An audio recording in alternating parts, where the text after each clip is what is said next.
남유다의 이 세 유명한 왕 가운데 히스기야인데 내일 새벽까지 우리가 말씀 묵상할 사람이죠. 굉장히 좋은 평가를 받는 왕입니다. 히스기야가 이스라엘 하나님 여호와를 의지하였는데 그의 전후 유다 왕 중에 그러한 자가 없었으니 곧 그가 하나님께 연합하여 그에게 떠나지 아니하고 여호와께서 모세에게 명령하신 계명을 지켰더라. 여호와께서 히스기야와 함께 하심에 그가 어디로 가든지 항상 형통하였더라. 열왕기하 18장 5절부터 7절. 히스기야는 왕위에 오른 뒤에 25살에 성전을 수리하고 우상회단을 제거하고 성전 제사를 회복하였습니다. 또 백성들과 함께 감사 제물과 첫 열매 11조를 하나님께 드렸습니다. 그리고 가장 중요한 유월절 절기를 회복하였을 때 예루살렘의 온 성은 큰 기쁨으로 가득 찼다고 했습니다. 역대하 30장 26절부터 27절의 말씀이죠. 예루살렘에 큰 기쁨이 있었으니 이스라엘 왕 다윗의 아들 솔로몬 때로부터 이러한 기쁨이 예루살렘에 없었더라. 그때 제사장들과 레위 사람들이 일어나 백성을 위하여 축복하였으니 그 소리가 하늘에 들리고 그 기도가 여호와의 거룩한 처소 하늘에 이르렀더라. 하나님이 그를 얼마나 기뻐하셨는지 모릅니다. 그런데 히스기야에 관한 기사를 계속 읽으면서 의아스러운 마음이 들어요. 그는 정말 좋은 왕이었을까? 그는 과연 이스라엘 하나님 여호와를 끝까지 의지한 그런 왕이었는가? 그가 정말 하나님과 연합하여 하나님을 한순간도 떠나지 않았던 그런 사람이었는가? 그가 과연 여호와께서 모세에게 명령하신 명령을 다 지켜 행한 사람인가? 하나님은 과연 히스기야를 기뻐하셨는가? 자꾸 읽어보면서 여러분 어떻게 생각하세요? 내일이면 히스기야의 얘기가 맞춰지는데 열왕기하 18장, 19장, 20장, 역대하 29장, 30장, 31장, 32장, 이사야 36장, 37장, 38장, 39장, 40장. 여러분 그의 삶에 너무나 명암이 엇갈리는 그런 모습을 보게 되는데 열왕기와 역대기에 등장하는 왕의 전체 인원수는 한 40명 됩니다. 40명 되는 왕들 가운데서 이렇게 방대한 분량의 한 사람의 얘기를 길게 설명할 때에는 분명히 거기엔 까닭이 있는 겁니다. 거의 히스기야의 이야기는 다윗과 솔로몬에 해당하는 그러한 정도의 분량으로 성경에 소개되고 있어요. 그가 정말 하나님을 경외한 사람이었나? 정말 유다의 그 전후에 그와 같은 사람이 없었나? 저는요 읽어보면 히스기야의 삶에 답이 나오지 않아요. 지금도 그가 정말 좋은 왕인지 나쁜 왕이었는지 판단이 안 서요.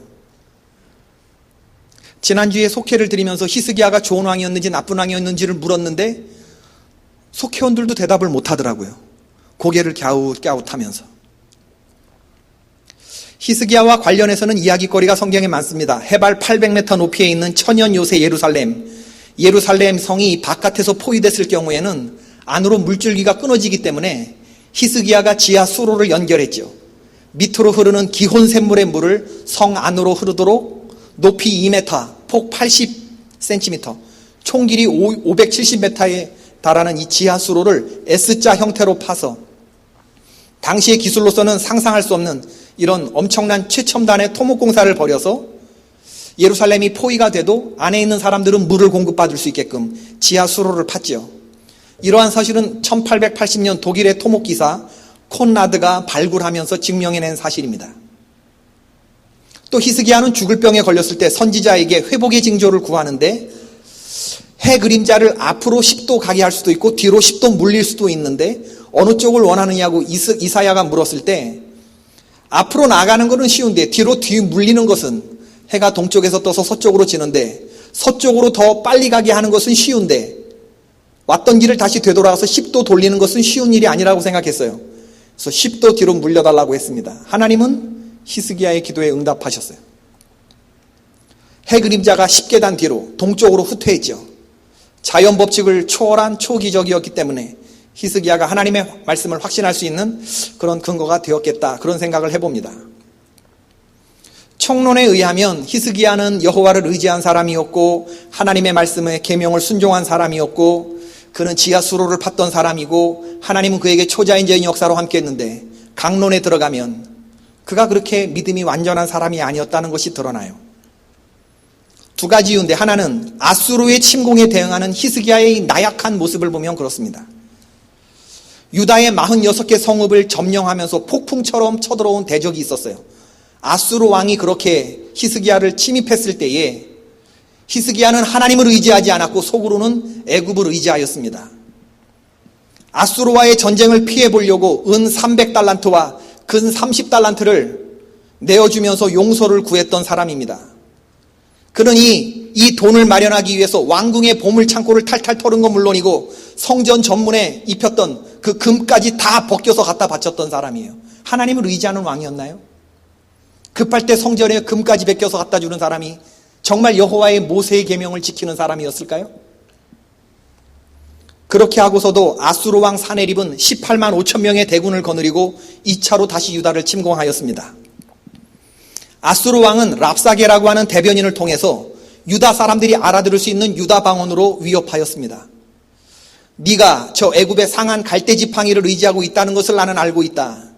이제 너는 내 주 아수르 왕과 내기하라. 네가 만일 말을 탈 사람을 낼 수 있다면 너에게 필요하다는 말 2,000마리는 내가 주마. 네가 어찌 내 주의 신하 중 지극히 작은 지휘관 한 사람인들을 물리치며 애굽을 의뢰하고 그 병거와 기병을 얻을 듯하냐.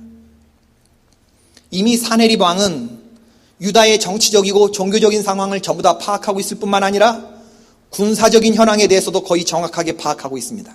모든 자료들을 다 가지고 있어요. 랍사게가 히스기야에게 전한 이 굴욕적인 말은 우리 한국 사람들에게는 너무나 친숙한 1636년의 병자호란의 판박입니다. 우리 한국이 오랑캐라고 여기는 이 여진족이 중국의 명나라를 뒤엎고 청나라를 세우는데 조선을 침공하는 과정에서 청나라 용골대가 명나라를 사대하는 인조왕에게 남한산성으로 피해 있는 그 왕에게 나와서 빨리 항복하고 머리를 조아리라고 그렇게 편지를 보내죠. 그때 용골대의 이 항복 종용 편지가 똑같습니다. 랍사게의 조롱과. 네가 기어이 나의 적이 되어 거듭 거스르고 어긋나 환란을 자초하는구나. 너희 군신이 주절하고 고매한 말로 나를 능멸하고 적대함이 자심하다고 들었다.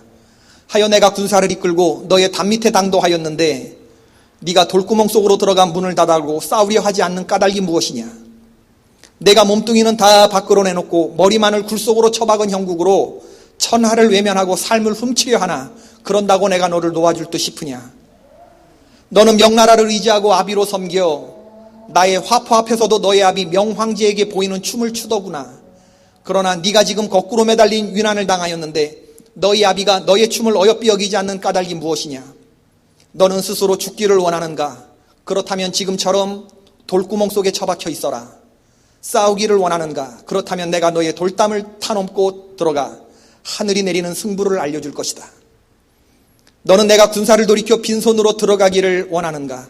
삶은 거저 누릴 수 없다는 것을 알아야 한다. 너는 그 돌구멍 속에 한 세상을 차려서 누리기를 원하는가. 너의 백성은 내가 기른다 해도 거기서 너의 세상이 차려지겠느냐. 살기를 원하는 것인가. 성문을 열고 조심스럽게 걸어 내 앞으로 나오라. 내가 다 듣고 너를 죽이지 않을 것이다. 너는 두려워 말고 내 앞으로 오라. 사탄은 성도들에게 결코 호의적이지 않습니다. 오늘도 사탄은 하나님의 백성들에게 더럽고 교활한 회유 작업을 벌이고 있죠. 하나님의 뜻대로 살아보려고 하는 우리들에게 끝도 없는 공포와 두려움을 불러일으키는 것이 바로 이 사탄입니다. 너는 해봐야 안 돼. 너의 하나님은 없어. 잘 생각해봐. 하나님이 가까우냐 내가 가까우냐. 네가 하나님을 버리고 나에게 나와 항복한다면 내가 너를 적과 꿀이 흐르는 한 곳으로 인도해낼 것이다. 그곳에서 너는 유토피아와 같은 삶을 살게 할 것이다. 랍사게가 히스기야에게 한 말이 딱 이래요. 하나님을 버리고 세상을 택하면 아주 행복해질 것 같다는 이런 거짓 유혹을 하죠. 오늘날 불행하게도 많은 성도들이 하나님의 말씀이 아니라 바로 이렇게 사탄이 던져주는 달콤한 당근에 쉽게 넘어간다고 하는 사실입니다. 두 번째 히스기야의 약한 모습을 보면 중병에서 고침받고 나음을 입었을 때의 히스기야의 반응이에요. 히스기야가 죽을 병에 걸리는데 이사야 선지자는 그에게 하나님의 말씀을 전하죠. 그때 히스기야가 병들어 죽게 되었는데 선지자 이사야가 그에게 나와서 말하되 여호와의 말씀이 너는 집을 정리하라. 네가 죽고 살지 못하리라. 대부분 사람들은 죽어가는 사람들에게 희망적으로 말하는 법인데 이사야 선지자는 돌직구를 날렸어요. 여러분, 이 말에 히스기야가 얼마나 당황했겠습니까? 전쟁이라고 하는 외환에 죽을 병에 걸린 내후, 그야말로 내후 외환의 절망적인 그런 환경이었죠. 그때 히스기야가 하나님께 눈물로 기도하고 통곡했을 때 하나님은 그의 기도를 들으시고 다시 낫게 해주셨어요. 수명도 15년이나 연장시켜 주셨죠. 그런데 그가 나았다고 하는 것을 알아들은 이 바벨론의 브로닥 발라딘, 그가 사절단을 보내왔는데 히스기야는 이 바벨론 사절단을 환대하면서 왕궁의 내탕고, 보물창고와 무기창고를 전부 다 바벨론 사람들에게 보여주죠. 히스기야는 자신의 병을 낫게 해준 하나님을 찬양했어야 했어요. 18만 5천 명의 위협을 하루아침에 다 송장이 되게 하신 하나님의 능력을 찬양했어야 했습니다. 그런데 히스기야가 다시 교만해졌다고 성경은 말해주고 있어요. 참 어이없는 실수입니다. 하나님을 잘 섬기는 것 같은 그런 성도가 한순간에 이렇게 어처구니 없는 짓을 하는 것을 우리는 종종 봐요.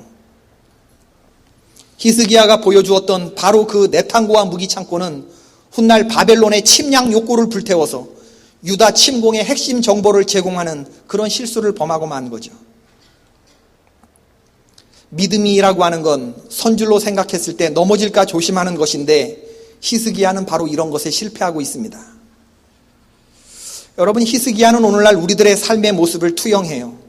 삶의 밑바닥에서부터 삶의 꼭대기 정점까지를 두루 경험했던 사람이 누구냐? 그가 바로 히스기야입니다.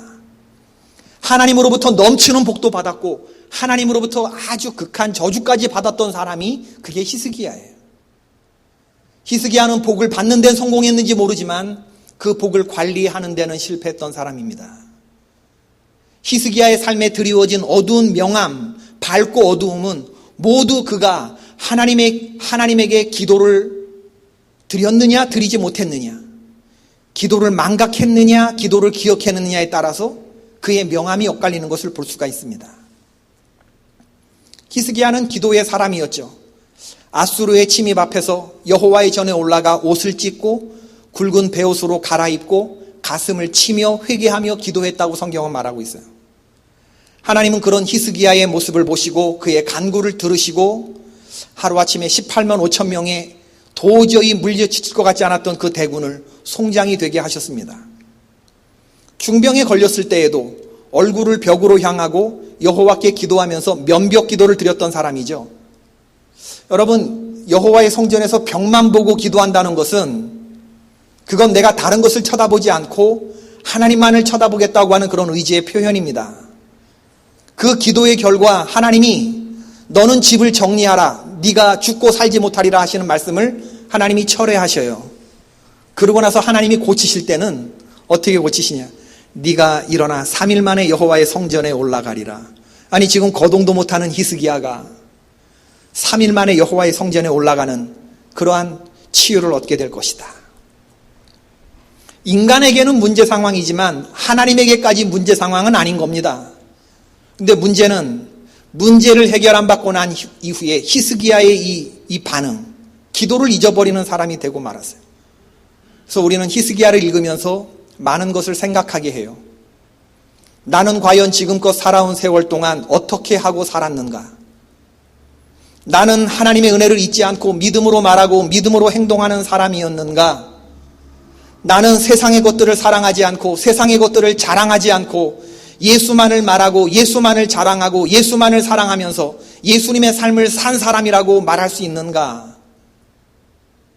사람들은 나의 믿음에 대해서 어떤 평가를 내릴 것 같은가? 내가 보는 내가 아니라 다른 사람들이 보는 나는 어떤 평가를 받을 것 같은가? 여러분, 그런 생각 해보신 적 있으세요? 나의 신앙생활은 자녀들과 후배들에게 과연 모범적인가? 15년 수명을 연장받는 건 분명히 축복이죠. 그런데 이 축복을 관리하지 못하는 것, 이건 문제입니다, 여러분. 교만하고 기도를 잃어버린 사람이 되었을 때. 15년 수명 연장받은 이후에 히스기야가 아들을 낳는데 42살에 얻는 늦둥이 아들입니다. 하나님께 졸라서 하나님께 간절히 통곡하며 기도함으로 받은 15년 수명 연장에 아들까지 얻었으니 기쁨이겠죠? 그런데 그 아들이 므낫세라면, 이스라엘의 역사상 이렇게 추악하고 차라리 태어나지 않았으면 좋았을 뻔했던 그런 그런 아들을 태어나게 한 것이라고 한다면, 이게 축복일까 저주일까?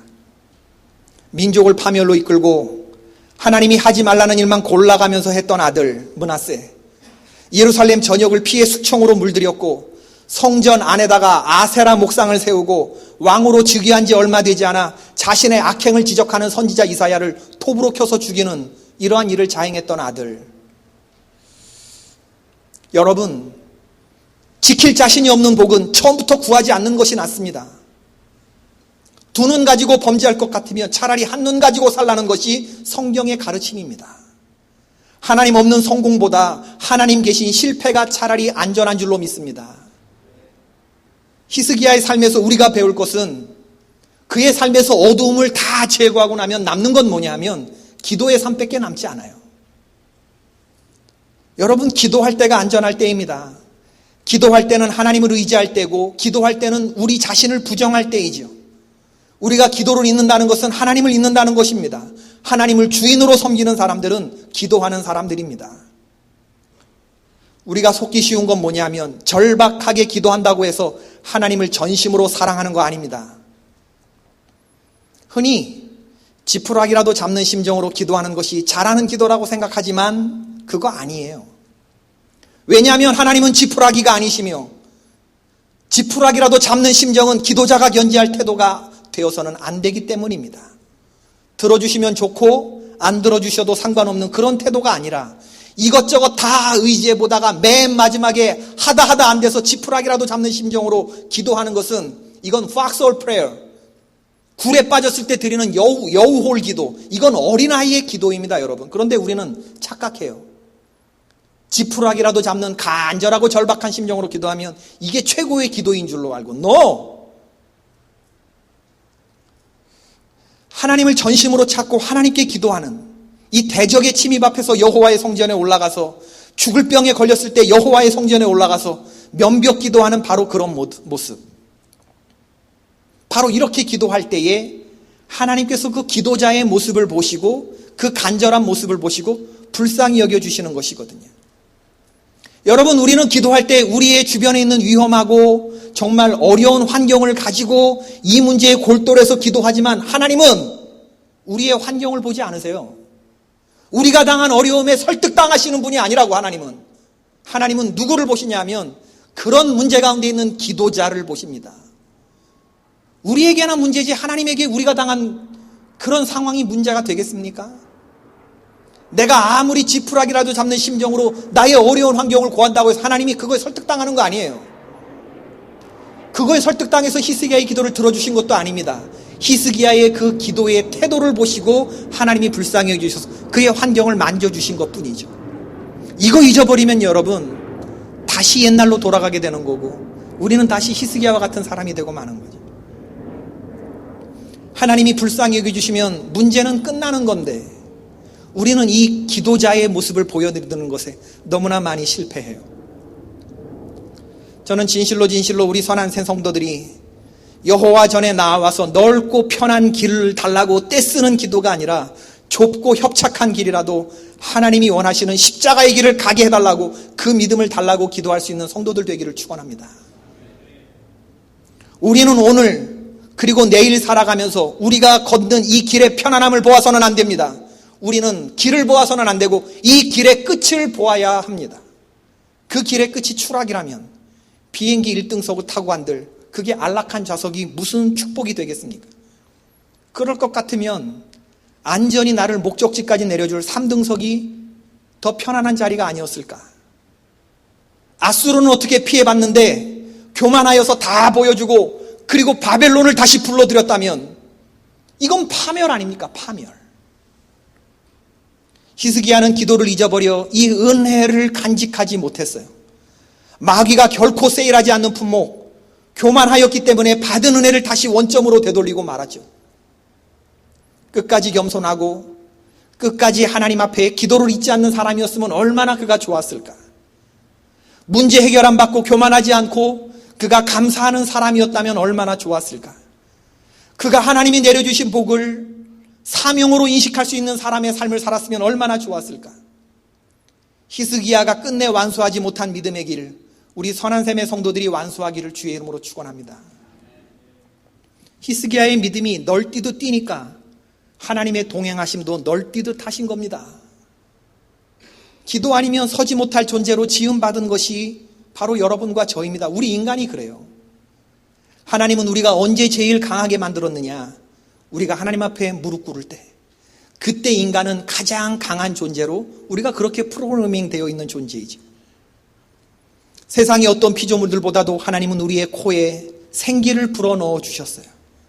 그래서 우리는 숨쉬고 내쉬는 모든 순간에 하나님의 영광을 기억하면서 하나님께 영광되는 존재로 그렇게 살아가야 될 줄로 믿습니다. 하나님 우리에게 모든 복을 주셨고 그 아들 예수 그리스도를 중보자로 세워서 우리를 위해서 친히 하나님의 보좌 우편에서 우리를 위해서 빌고 계시다고 하셨습니다.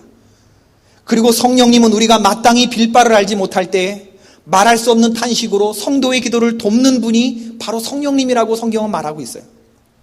성부와 성자와 성령이, 이 엄청난 세 존재가 지금 나를 위해 빌고 있기 때문에 여러분과 제가 지금 살고 있는 거라고요. 우리가 이렇게 기도하지 않아도 사라질 수 있는 것은 내 잘난 때문이 아니라 우리의 주변을 둘러싼 엄청난 이 창조주 하나님의 삼위일체 하나님이 우리를 붙들고 계시기 때문에, 우리를 위해서 붙들고 계시기 때문에 우리가 사라지는 건데, 이걸 잊고 살아간다면 이게 히스기야의 길이 아니고 뭐겠느냐. 우리는 그렇게 기도해야 돼요. 하나님, 오늘 나의 신앙, 오늘 나의 믿음 지켜주옵소서. 그래서 그날 하나님 앞에 심판대에 서는 바로 그날, 내일 나의 신앙, 나의 믿음이 그 심판대를 통과하게 하옵소서. 오늘 여러분들 가운데에 기도의 능력을 우습게 여기거나 하찮게 생각하고 계시는 분들이 있다면 생각을 고치시기를 바랍니다. 기도의 능력을 우습게 여기고 하찮게 생각하는 당신이 우습고 하찮은 존재입니다. 하나님의 진노와 심판의 매를 맞기 전에 고개를 숙이는 자가 복이 있습니다. 기도해야 한다는 것을 알면서도 기도하지 못하는 분들이 계시다면 기도의 자리로 나아올 수 있기를 바랍니다. 기도하지 않고 살아도 좋을 만큼 여러분과 나의 삶이 그렇게 탄탄하지 못하기 때문입니다. 기도의 자리로 나아오고서도 무엇을 먹을까, 무엇을 입을까 하는 헛된 나의 문제에만 골똘한 기도 제목을 들으시는 분들이 계시다면 이 시간 기도의 내용이 달라질 수 있기를 바랍니다. 왜냐하면 이런 기도는 이방인들이 드리는 기도이기 때문입니다. 그런 것들은 이미 하나님이 기도하기 전에 우리에게 필요하다는 것을 아세요. 우리는 그의 나라와 그의 의를 구해야 합니다. 하나님이 사랑스럽게 보시는 것은 그의 나라와 그의 의를 구하는 수준에 올라선 기도자, 바로 당신의 모습이 보고 싶은 거예요. 우리의 환경을 하나님 보시지 않아요. 우리 그 환경 속에서 어떠한 태도를 견지하느냐, 그 기도자의 중심을 하나님 보시는 거죠. 문제 해결되면 자리 탁탁 털고 일어나, 그리고 나갈 그럴 기도. 우리가 얼마나 많이 그런 기도를 드립니까? 정말 우리의 중심이 하나님을 향해 있다면 문제가 해결된 이후에 자리 탁탁 털고 일어나지 못해요. 안 해요, 그렇게. 왜? 다시 주님 앞에 나와 엎드리죠. 주여 저를 떠나소서. 저는 죄인입니다. 이런 마음이 생길 때 그게 성경이 말하는 하나님이 불쌍히 여겨주실 기도자의 중심인 줄로 믿습니다. 히스기야의 인생을 보면 그는 약하다고 생각했지만 그가 약한 존재가 아니었어요. 그는 지금 자기가 처한 상황이 위태롭다고 생각했지만 그의 상황은 전혀 위태로운 상황이 아니었어요. 하나님이 멀리 계시다고 생각했지만 하나님은 멀리 계신 분이 아니었다고. 언제? 기도할 때 하나님이 히스기야를 주목하여 보실 때에는 그의 삶이 약하지도 않았고 위태롭지도 않았어요. 대적들은 있었지만 그거 다 하나님이 한번 흩으시면 하루아침에 송장될 그럴 삶의 문제들, 하나님이 눈여겨보셨던 것은 이 히스기야의 그 기도하는 기도자의 중심을 보셨던 거거든요. 히스기야가 기도를 잃고 하나님을 떠날 때 그의 삶은 안전하다고 생각했지만 그건 위태로운 삶이었죠. 여러분, 기도의 자리에 나와서 내가 기도의 내용을 꼽으면서 하나님께 기도하는 내용들은요, 그게 아무리 절박하고 아무리 위태한 제목이라도 결코 망하지 않습니다. 여러분, 내가 기도 제목을 붙들고 있는 한, 이걸 가지고 하나님 앞에 기도하는 한 나의 기도 제목은 결코 망하는 법이 없어요. 하나님이 지켜보고 계시기 때문에 이걸 믿으셔야 돼요, 여러분. 전심으로 하나님의 도움을 간구할 때 하나님이 그런 나의 중심을 보시고 은혜를 주시는 것이거든요. 히스기야가 조금 이런 모습을 보였으면 얼마나 좋았을까.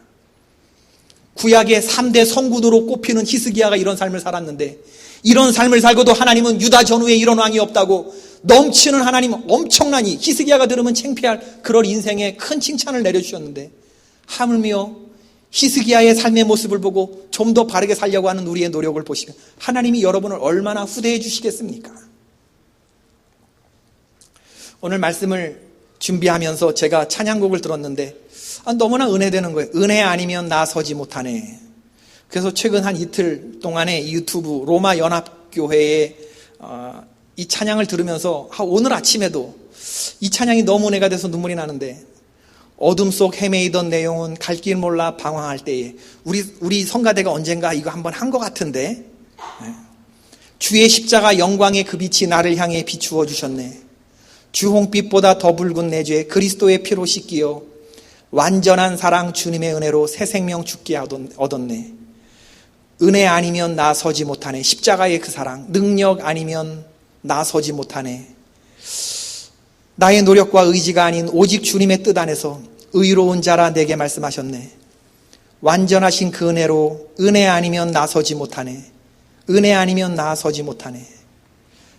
오직 은혜로 나 살아가리라. 십자가의 그 사랑, 주의 능력으로 나는 서리라. 주의 은혜로 살아가리라. 나 살리라. 주의 은혜로 살리라. 얼마나 이 찬양이 은혜가 되든지. 여러분, 히스기야에게 낭비되듯이 부어지시는 하나님의 사랑만이 남아요. 성경을 다시 한번 오늘 읽어보십시오. 열왕기하 18장서부터 다시 한번 읽어보십시오.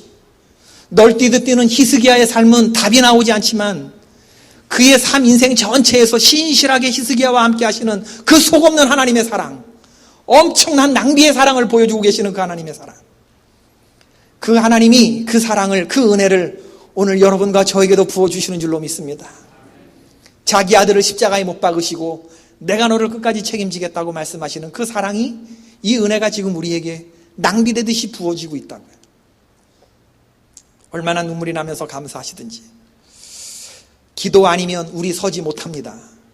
기도로 서시며 히스기야가 실패했던 그 길, 우리가 완수함으로 살아가시는 저와 여러분이 될 수 있기를 바랍니다.